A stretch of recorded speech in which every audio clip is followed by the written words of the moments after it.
नमस्कार दोस्तों हम लोग समीक्षा अधिकारी और सहायक समीक्षा अधिकारी के परीक्षा में पूछे गए विगत वर्षों के सवालों को देख रहे हैं। उसी श्रृंखला में आज हम देखेंगे गवर्नर जनरल और वायसराय के चैप्टर से जो है कि अब तक समीक्षा अधिकारी और सहायक समीक्षा अधिकारी की परीक्षा में कितने प्रश्न पूछे गए हैं। तो चलिए दोस्तों बढ़ते हैं पहले सवाल की तरफ। पहला सवाल है आज का कि तृतीय आंग्ल मराठा युद्ध संबंधित है।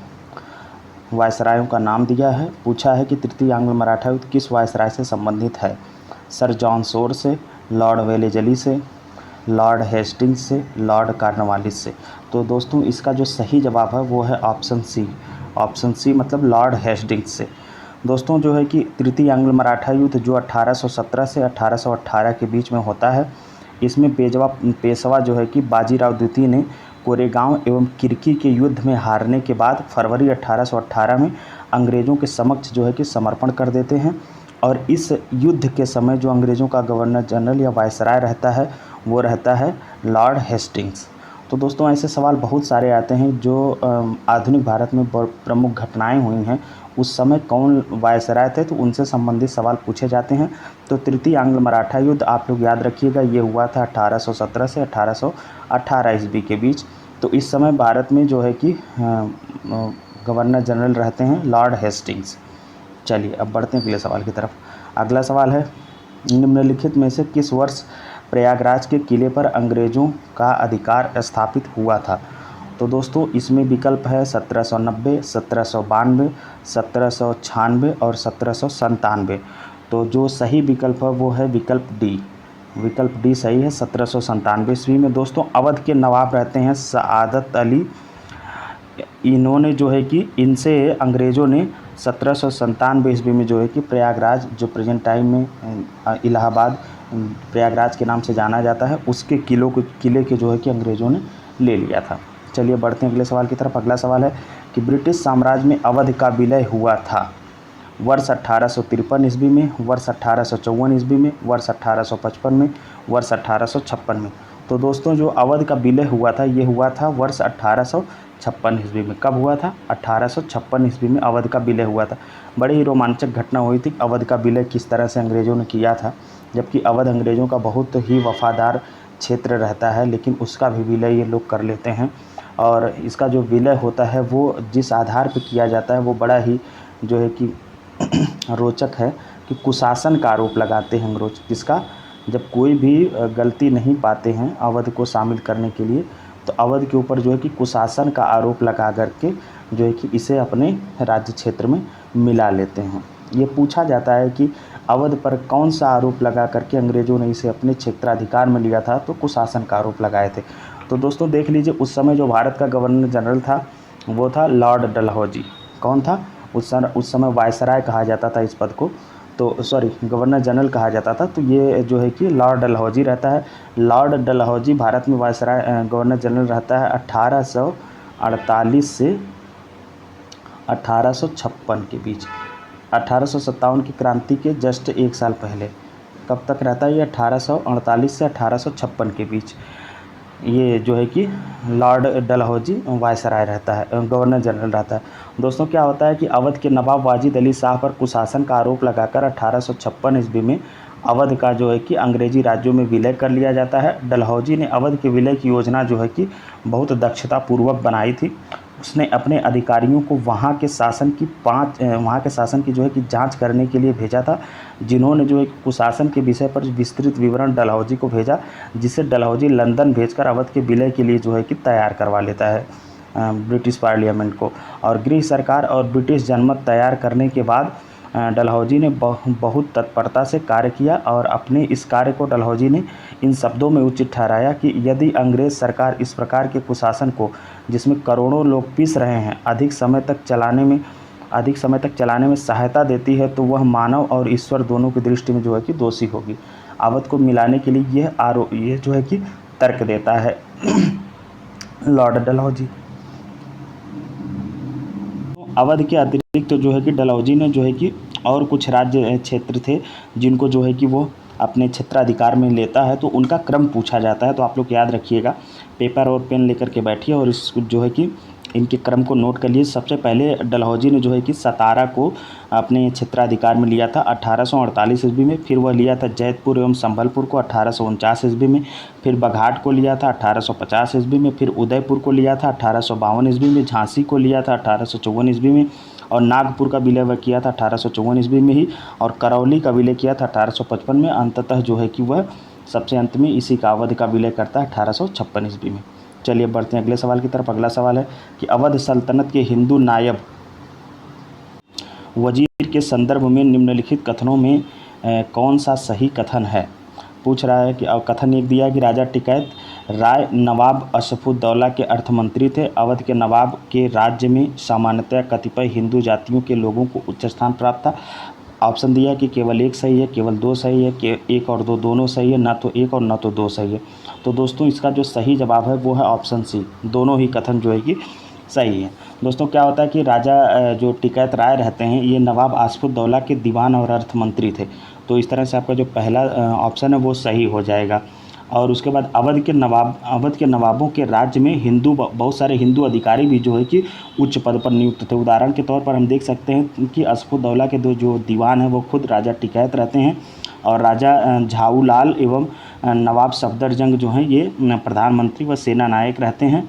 और राजा नवल राय आदि ये सब जो है कि हिंदू जाति के रहते हैं अवध के नवाब के जो कि दरबार में, और काफ़ी अच्छे पदों पर रहते हैं। तो इस तरह से ऑप्शन बी भी मतलब कथन दो भी सही हो जाएगा। इस तरह से ऑप्शन सी आपका सही हो जाएगा। अब बढ़ते हैं अगले सवाल की तरफ। अगला सवाल है कि निम्नलिखित में से कौन सा युग्म सही सुमेलित नहीं है। दिया है, हाँ देखिए, हेक्टर मुनरो, बक्सर का युद्ध। तो ये आप लोग जानते हैं कि बक्सर के युद्ध में अंग्रेजी सेना का जो नेतृत्व किया था वो हेक्टर मुनरो ने किया था। किसने? और लॉर्ड हेस्टिंग्स आंग्ल नेपाल युद्ध के समय जो है कि क्या ये गवर्नर जनरल रहता है। चलिए आगे विचार करते हैं। लॉर्ड वेलेजली चतुर्थ आंग्ल मैसूर युद्ध, और लॉर्ड कॉर्नवालिस तृतीय आंग्ल मराठा युद्ध। तो दोस्तों अभी आपने जो है कि तृतीय आंग्ल मराठा युद्ध से संबंधित पहला ही सवाल बना था। तो वहाँ पे आपने देखा था, हमने आपको बताया था कि लॉर्ड हेस्टिंग्स जो है कि उस समय गवर्नर जनरल रहता है। तो इस हिसाब से हम देखेंगे तो ऑप्शन डी आपका जो है कि वो सुमेलित नहीं है। बाकी आपका जो है कि सारे कथन जो है कि सारे जो मिलान करने के लिए दिए हैं तथ्य, ये सब सुमेलित हैं। दोस्तों तृतीय आंग्ल मराठा युद्ध जो है कि 1817 से 1818 ईस्वी के बीच चला था। इस समय जो है कि गवर्नर जनरल रहता है लॉर्ड हेस्टिंग्स रहता है, और लॉर्ड कॉर्नवालिस के काल में जो है कि दिया है, जबकि लॉर्ड कॉर्नवालिस के काल में दिया है कि ये घटना हुई थी। तो ये जो है कि मिसमैच हो जाएगा। इस तरह से ऑप्शन डी ही आपका क्या हो जाएगा, सही हो जाएगा। चलिए अब बढ़ते हैं अगले सवाल की तरफ। अगला सवाल है कि निम्नलिखित में से किस गवर्नर जनरल ने भारत में दास प्रथा को समाप्त किया था। ये बहुत बार रिपीट किया जाता है दोस्तों सवाल, तो इसको आप लोग याद कर लीजिएगा। इसको जो है कि भारत में दास प्रथा जब समाप्त किया गया था तो उस समय भारत में गवर्नर जनरल था लॉर्ड एलनबरो। और ये घटना है 1843 की। 1843 में दोस्तों एक्ट 5 बनता है, उसके द्वारा भारत में तत्कालीन गवर्नर जनरल लॉर्ड एलनबरो ने जो है कि दास प्रथा का उन्मूलन कर दिया था। एलनबरो का जो कार्यकाल रहता है वो रहता है 1842 से लेकर के 44। कब तक? 1842 से लेकर के 1844। लॉर्ड एलनबरो ये क्या करता है, भारत में दास प्रथा को समाप्त कर देता है। बहुत इंपॉर्टेंट तथ्य है, आप लोग याद रखिएगा। चलिए बढ़ते हैं अगले सवाल की तरफ। अगला सवाल है निम्नलिखित घटनाओं पर विचार कीजिए तथा उनको कालक्रमानुसार व्यवस्थित कीजिए। सिक्किम का विलय, झांसी का विलय, पंजाब का विलय, बर्मा का विलय। ये दोस्तों ये कठिनतम सवालों में है, और ये आपके पूछा गया है सहायक समीक्षा अधिकारी मुख्य परीक्षा 2016 में। 2016 की मुख्य परीक्षा में हुआ था, जो कि परीक्षा रद्द हो गई थी। फिर उसका री एग्ज़ाम होता है 2020 में, उसके मुख्य परीक्षा में पूछा गया था। तो दोस्तों इसमें जो सबसे पहली घटना हो जाएगी, देखिए हम सभी घटनाओं का जो है कि आपको सन बताते हैं। सिक्किम का विलय जो है दोस्तों वो होता है 1850 ईस्वी में। सिक्किम का विलय होता है 1850 ईस्वी में। सिक्किम का विलय 1850। आप लोग अभी ऑर्डर लगा लीजिएगा। फिर झांसी का जो विलय होता है, अभी हमने पिछले प्रश्नों में आपको बताया 1854। देखिए PYQ करने का यही फ़ायदा होता है कि कोई न कोई तथ्य जरूर आपको मिलेगा, क्लू मिल जाता है प्रश्न को, एकदम बिल्कुल ऐसा नहीं कि आप अनभिज्ञ रहेंगे। अब देखिए तीसरी घटना जो है पंजाब का विलय। पंजाब का विलय दोस्तों होता है 1849 ईस्वी में। कब? 1849 में। और बर्मा का जो विलय होता है ये होता है 1853 में। अब आप लोग मिला लीजिए कि कौन सी घटना कब हुई थी। देखिए सबसे पहले हो जाएगा पंजाब का विलय, तो 3। फिर उसके बाद सिक्किम का विलय 3 के बाद 1। फिर उसके बाद आपका 1853 बर्मा का विलय 4। फिर उसके बाद आपका हो जाएगा 1854 झांसी का विलय 3142, देखिए 3142 इस तरह से दोस्तों आपका ऑप्शन बी जो है कि सही हो जाएगा। दोस्तों क्या है कि इसमें जो है कि कुछ तथ्यों के बारे में आप जान जाइए। वैसे जिस हिसाब से अगर ये दिए हैं उस हिसाब से ऑर्डर तो ये सही होगा, लेकिन जो दोस्तों द्वितीय आंग्ल बर्मा युद्ध होता है 1853 में, इसके तहत जो है कि 1853 द्वितीय आंग्ल बर्मा युद्ध, इसके तहत दोस्तों पूर्णतः बर्मा का विलय नहीं किया जाता, बल्कि बर्मा का एक क्षेत्र रहता है पेगू, उसका विलय किया गया रहता है। तो उसी को ये जो है कि मान करके पूछे हैं, तो इसलिए हम लोगों ने क्या माना था, बर्मा का विलय 1853 माना था। उसके बाद दोस्तों जो है कि ये तृतीय आंग्ल बर्मा युद्ध जो हुआ था, तृतीय आंग्ल बर्मा युद्ध में जो है कि पूरी तरह से इनका विलय किया जाता है, बर्मा का विलय। उसी तरह से दोस्तों ये जो सिक्किम का विलय इन्होंने दिया है 1850 ईस्वी में, हमने आपको बताया सिक्किम का विलय 1850 ईस्वी में। उस समय दोस्तों सिक्किम का पूर्णतः विलय नहीं हुआ रहता है, बल्कि सिक्किम का आंशिक विलय हुआ रहता है। तो उसी को इन्होंने जो है कि मान करके प्रश्न बनाया था। तो आप लोग यही याद रखिएगा, लेकिन ये तथ्य भी याद रखिएगा कि 1850 ईस्वी में जो सिक्किम का विलय हुआ है, ये आंशिक विलय हुआ था 1850 ईस्वी में। और ये जो बर्मा का विलय हुआ था, तो बर्मा का विलय न होकर के 1853 ईस्वी में, बर्मा का विलय 1853 ईस्वी में न होकर के, बल्कि बर्मा का एक क्षेत्र था पेगू, उसका विलय हुआ था। तो ये आप जानते रहिएगा, ये तथ्य आपके लिए इम्पॉर्टेंट था। बढ़ते हैं अगले सवाल की तरफ। अगला सवाल है कि सूचियों का मिलान कराने को दिया है। देखिए दोस्तों, ऐसे बहुत पूछे जाते हैं, जैसे आंग्ल बर्मा युद्ध से, आंग्ल मैसूर युद्ध से, आंग्ल अफ़गान युद्ध से, आंग्ल मराठा युद्ध से, और कर्नाटक का जो युद्ध हुआ था, आंग्ल फ्रांसीसी युद्ध। तो अंग्रेज़ों ने जो है कि अपनी क्षेत्राधिकार स्थापित करने के लिए जो अन्य शक्तियों से लड़ाई लड़ी है, और कब से कब लड़ी है, उनका प्रश्न उनका जो है कि सन मैच कराने को आ जाता है। और कभी कभी उस समय भारत के वायसराय या गवर्नर जनरल कौन थे, वहाँ से आ जाता है, या उस समय कौन से युद्ध में कौन सी संधियाँ हुई थी। तो आप लोग इनका एक जो है कि अपना शार्ट नोट बना लीजिएगा, और यहाँ से बहुत सारे तथ्य जो है कि हर एग्ज़ाम में पूछे जाते हैं। स्पेशली समीक्षा अधिकारी में तो ऐसे बहुत सारे सवाल आते हैं। तो आप लोग इनको जो है कि अपने नोट से तैयार कर लीजिएगा, अदरवाइज़ मैं अपने क्लास में आपको कभी न कभी करा दूँगा। चलिए अब देखते हैं इसका जो है कि द्वितीय आंग्ल मैसूर युद्ध। तो दोस्तों द्वितीय आंग्ल मैसूर युद्ध के सामने दिया है। देखिए इसमें सबसे पहले आपने देखा अभी द्वितीय आंग्ल मराठा युद्ध, द्वितीय आंग्ल फ्रांस। चलिए आपने किसी को नहीं देखा है, हम आपको बताते हैं कि किसके बाद कौन सा युद्ध जो है कि कब हुआ था। तो देखते हैं। देखिए दोस्तों, जो द्वितीय आंग्ल मैसूर युद्ध हुआ है, ये आपका 1780 से लेकर के जो है कि 1784 ईस्वी में हुआ रहता है। कब? द्वितीय आंग्ल मैसूर युद्ध का हम मिलान करेंगे 2 से, 1780 से 1784। और द्वितीय आंग्ल फ्रांसीसी युद्ध जो दोस्तों हुआ रहता है, ये रहता है 1750 से 1754, या कभी कहीं कहीं 1749 से 1754 आ जाता है। तो देखते हैं इसमें आपका जो है कि बी का मिलान होगा चौथे से, 1750 से 1754। अगर 49 भी रहे तब भी आप मानिएगा। द्वितीय आंग्ल मराठा युद्ध जो दोस्तों, ये द्वितीय आंग्ल मराठा युद्ध हुआ 1803 से लेकर के 1805। द्वितीय आंग्ल मराठा युद्ध 1803 से 1805, 1803 से 1805 ईस्वी। और द्वितीय आंग्ल अफ़गान युद्ध जो दोस्तों हुआ है, ये हुआ है 1878 से 1880। तो इसका जो है आपका तीसरे से हो जाएगा मिलान। तो हम लोग देखेंगे ए का 2 से, मतलब कि ए का 2, ए के सामने 2, और फिर बी का 4 है, ए का 2, बी का 4 है, और सी का है 1, और आपका बच रहा है डी, तो डी का हो जाएगा 3। इससे हम मैच कराते हैं, देखते हैं कौन सा सही है।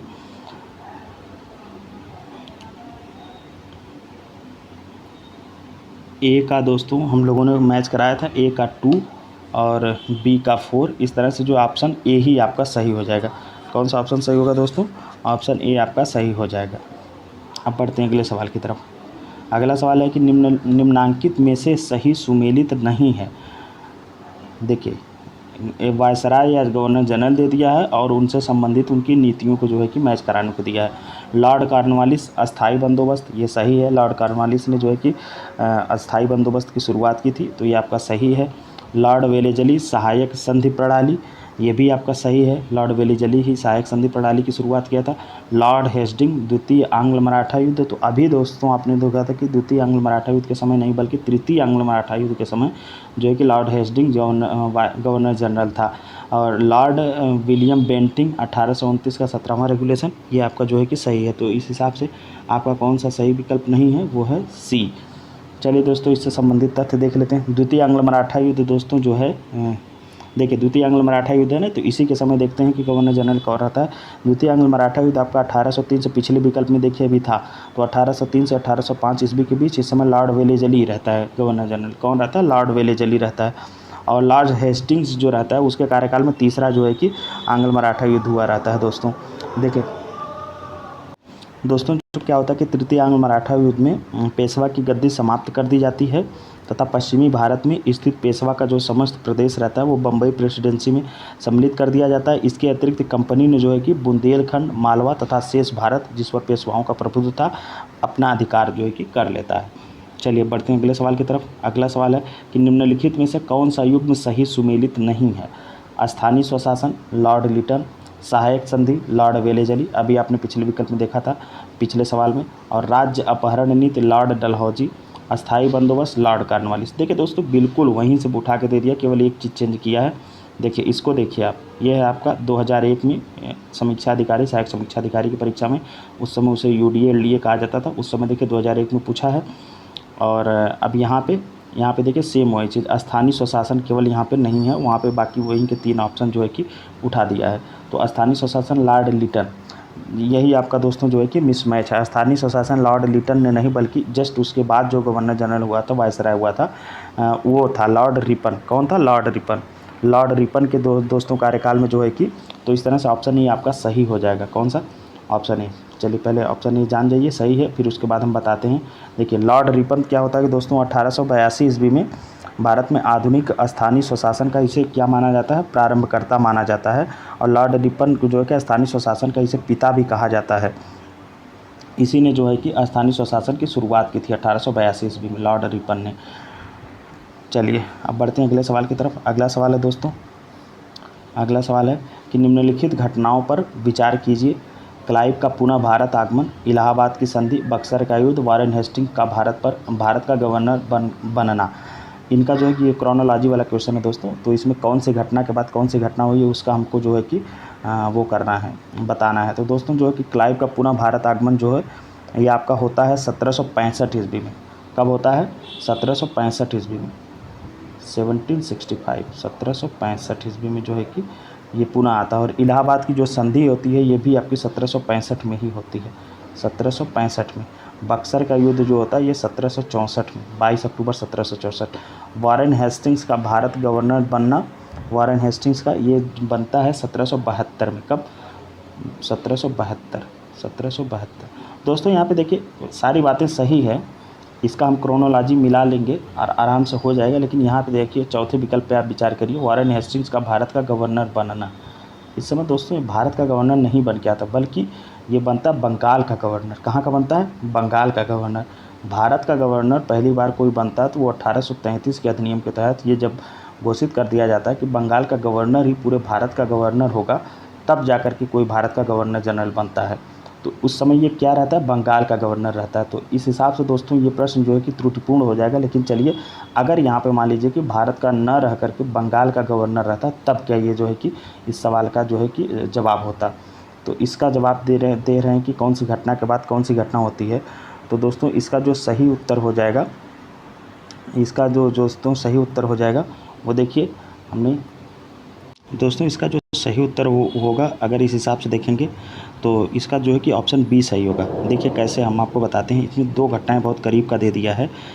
ये तो आपको मालूम होगा, बक्सर का युद्ध 1764 में, तो यही सबसे पहले होगा इन घटनाओं में। फिर उसके बाद दिया इलाहाबाद की संधि, फिर क्लाइव का पुनः आगमन। तो दोस्तों जो इलाहाबाद की संधि होती है वो क्लाइव से ही जो कि होती है, भारत के शासकों के साथ और क्लाइव के साथ जो है कि होती है। और इलाहाबाद की संधि होती है। तो ये क्लाइव पहले आ गया रहेगा तभी तो जो है कि इसका जो है कि इलाहाबाद की संधि करेगा। तो क्लाइव भारत में आ जाता है 1765 में, मई में। कब आ जाता है? मई के महीने में। और इलाहाबाद की जो संधि होती है वो अगस्त के महीने में होती है। एक होती है 12 अगस्त 1765, एक होती है 16 अगस्त 1765। तो इस हिसाब से हम देखेंगे तो तीसरे के बाद पहली घटना, मतलब तीसरे के बाद पहली, पहली के बाद दूसरी, दूसरे के बाद चौथी। तो तीसरा, पहली, दूसरी, चौथी, इस तरह से ऑप्शन बी आपका जो है कि सही हो जाएगा, ऑप्शन बी। चलिए अब बढ़ते हैं अगले सवाल की तरफ। ब्रिटिश भारत में सैन्य बल पर केंद्रीय राजस्व का कुल कितना प्रतिशत व्यय होगा? देखिए दोस्तों ऐसे सवाल जो है कि छोड़ने लायक ही होते हैं, लेकिन इसका जो सही उत्तर है वो आप जान जाइए, क्योंकि एग्जैक्ट ऐसे डेटा नॉर्मल किताबों में जो हम लोग सामान्य अध्ययन के नज़रिए से पढ़ते हैं उनमें जो है कि बहुत मुश्किल से होते नहीं हैं पहली बात। तो इसमें जो ऑप्शन ए आपका जो है सही है वो है 40%।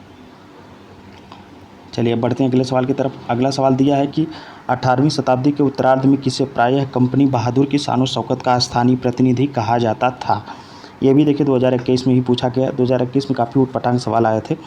ये इसका ऑप्शन जो दोस्तों सही होगा वो है आपका ऑप्शन बी, दरोगा। दरोगा को जो है कि कंपनी बहादुर की शान शौकत उस समय कहा जाता है, क्योंकि दरोगा के पद की काफ़ी धौंस हुआ करती थी। क्या होता है दोस्तों कि 1793 ईस्वी में लॉर्ड कॉर्नवालिस ने जमींदारों को उनके पुलिस कर्तव्यों से जो है कि अलग कर दिया।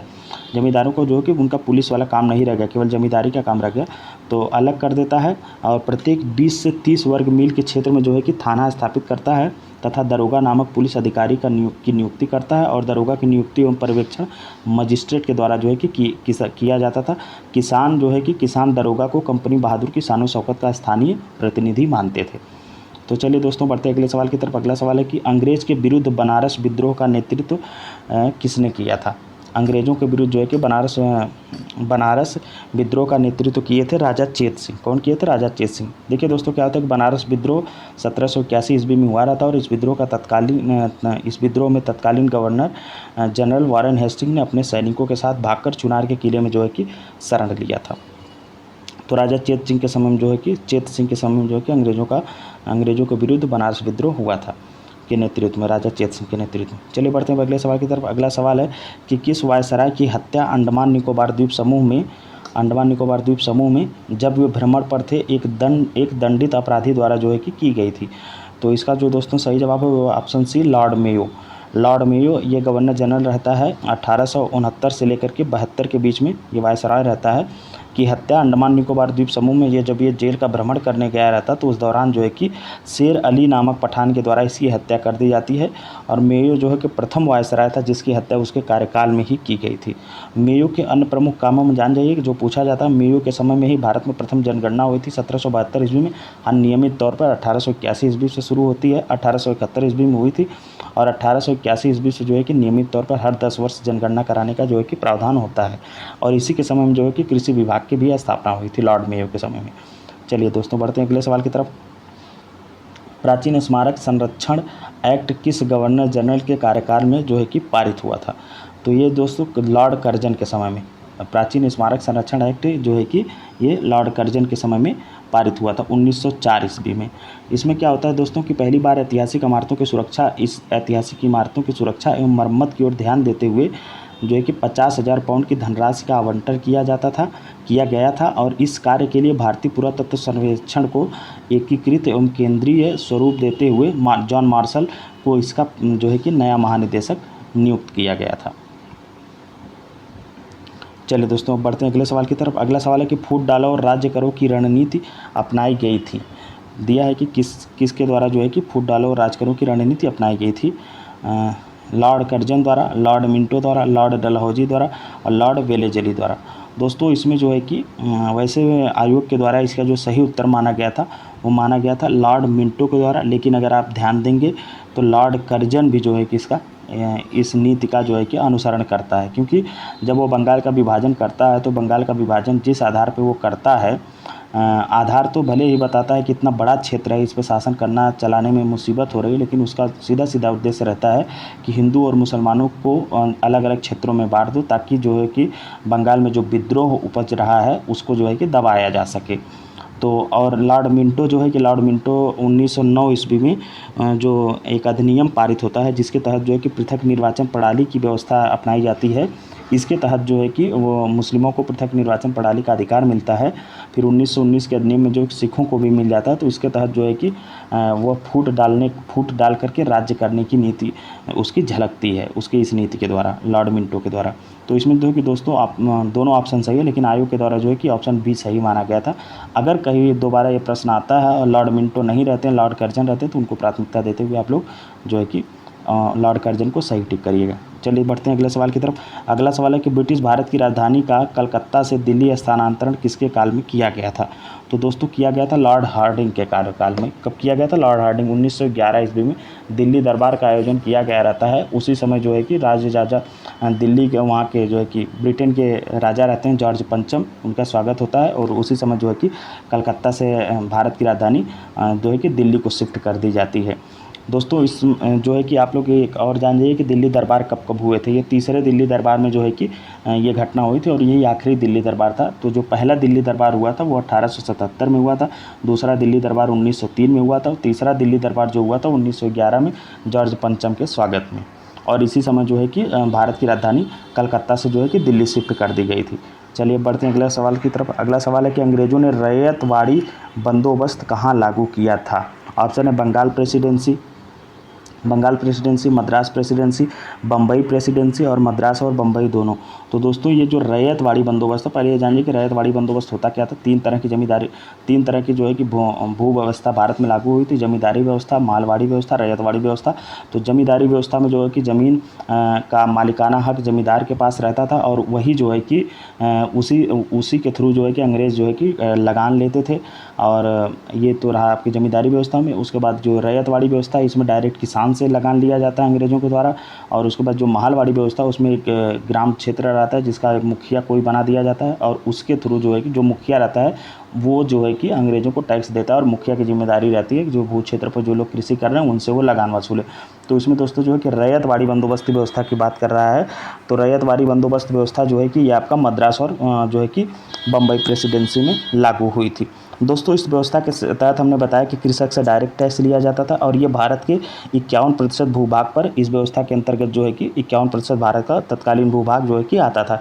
इस व्यवस्था के अंतर्गत लगान की वसूली कठोरता से की जाती थी तथा लगान की दर भी काफ़ी ऊंची थी, जिसका परिणाम यह हुआ कि कृषक महाजनों के चंगुल में जो है कि फंसते चले गए और कालांतर में महाजन और किसानों के बीच जो है कि संघर्ष होता है। दोस्तों ये जो है कि आपकी रैयतवाड़ी व्यवस्था है इसके जन्मदाता हैं टॉमस मुनरो और कैप्टन रीड। ये भी तथ्य जो कि इम्पॉर्टेंट था। चलिए बढ़ते हैं अगले सवाल की तरफ। अगला सवाल है दोस्तों कि निम्न में से किसने निकास के सिद्धांत का प्रतिपादन किया था? दादा भाई नौरोजी, गोपाल कृष्ण गोखले, लोकमान्य तिलक और मदन मोहन मालवीय। तो इसमें जो है कि निकास सिद्धांत का प्रतिपादन जो किए थे वो थे दादा भाई नौरोजी। दोस्तों क्या होता है कि बहिर्गमन की राष्ट्रवादी परिभाषा का तात्पर्य भारत से धन संपत्ति एवं माल का इंग्लैंड में जो है कि हस्तांतरण था। निकास सिद्धांत जिसे बहिर्गमन का सिद्धांत भी कहा जाता है। जो है कि भारत का जो माल था वो भारत की धन संपदा वो किस तरह से अंग्रेज अपने देश में ले जा रहे थे उसका खुलासा जो है कि दादा भाई नौरोजी करते हैं।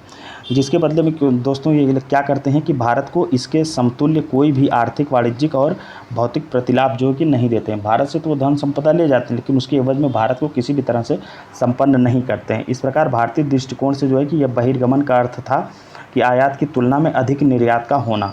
भारत से जो है कि ये लोग आयात कम करते थे, भारत को आयात कम करते थे और भारत को जो है कि निर्यात ज़्यादा करते थे। और दादा भाई नौरोजी जो है कि धन बहिर्गमन के सिद्धांत के सबसे पहले और सर्वाधिक प्रथम जो है कि प्रतिपादक भी थे यही। और उन्होंने अपने पुस्तक एवं लेखों में जो है कि जैसे इंग्लैंड ड्यूटीज़ टू इंडिया और poverty and un-British rule India, इस किताब में इन्होंने जो है कि धन निकासी के सिद्धांत का उल्लेख किया था। और इनकी जो किताब है the wants and means of India और तथा on the commerce of India के माध्यम से जो इन किताबों के माध्यम से इन्होंने जो है कि इस धन निकासी के सिद्धांत का प्रतिपादन किया था। एक अन्य प्रख्यात भारतीय नेता थे रमेश चंद्र दत्त, आरसी दत्त, जो है कि इन्होंने भी जो है कि धन बहिर्गमन के सिद्धांत का पर बल दिया है। उन्होंने अपने लेख economic history of India, RC Dutt का जो लेख है उनका जिसमें इन्होंने अपने इस निकास के सिद्धांत का खुलासा किया है, उनके लेख का नाम है इकोनॉमिक हिस्ट्री ऑफ इंडिया में इन्होंने जो है कि ये इस लेख का खुलासा किया है। भारतीय राष्ट्रीय कांग्रेस ने जो है कि 1896 ईस्वी में अपने कलकत्ता अधिवेशन में आधिकारिक तौर पर बहिर्गमन के सिद्धांत को स्वीकार किया था। और उस समय जो है कि कांग्रेस ने घोषणा की कि देश में पड़ने वाले अकालों और लोगों की निर्धनता का कारण जो वर्षों से लगातार चला आ रहा है वो यही निकास का सिद्धांत ही है। मतलब बहिर्गमन का, धन का बहिर्गमन ही है जो भारत में इतने सालों से लगातार अकाल पड़ता आ रहा है और भुखमरी है। चलिए दोस्तों बढ़ते हैं अगले सवाल की तरफ। अगला सवाल है कि किसने यह विचार किया था कि भारत में ब्रिटिश आर्थिक नीति घिनौनी है? ऑप्शन है बीजी Tilak, Dadabhai Naoroji, Karl Marx, Adam Smith. तो इसका जो दोस्तों सही जवाब है वो है कार्ल मार्क्स। कार्ल मार्क्स ने यह बताया था कि ब्रिटिशर्स की जो भारत में आर्थिक नीति है वह घिनौनी है। चलिए बढ़ते हैं अगले सवाल की तरफ। अगला सवाल है कि असम में सर्वप्रथम चाय कंपनी की स्थापना कब हुई थी? तो दोस्तों असम में जो सर्वप्रथम चाय कंपनी की स्थापना हुई थी वो हुई थी 1839 ईस्वी में। क्या होता है कि दोस्तों असम में सर्वप्रथम चाय कंपनी की स्थापना 1839 ईस्वी में हुई। यह कंपनी 5 लाख रुपए की पूंजी के साथ इंग्लैंड में स्थापित की गई थी तथा नजीरा असम में इस कंपनी का मुख्यालय था। कहाँ था? नजीरा। इस कंपनी में असम में इसका जो है कि मुख्यालय था। द असम कंपनी भारत की सबसे पुरानी व्यावसायिक चाय कंपनी है जो वर्तमान में भी कार्यरत है। चलिए बढ़ते हैं अगले सवाल की तरफ। आई थिंक ये आज के सेशन का आखिरी सवाल भी है। सवाल है कि निम्नलिखित में से कौन भारत का एकमात्र यहूदी वायसराय था? अब देखिए ऐसे खोजी प्रश्न आएंगे तो इनको हुबहू आपको PYQ से ही ये पूछे जा सकते हैं, तो इनको आप ऐसे रटिए। इसका जो सही जवाब है वो है लॉर्ड रीडिंग। कौन है? Lord reading. Lord reading Bharat का एकमात्र यहूदी वायसराय था।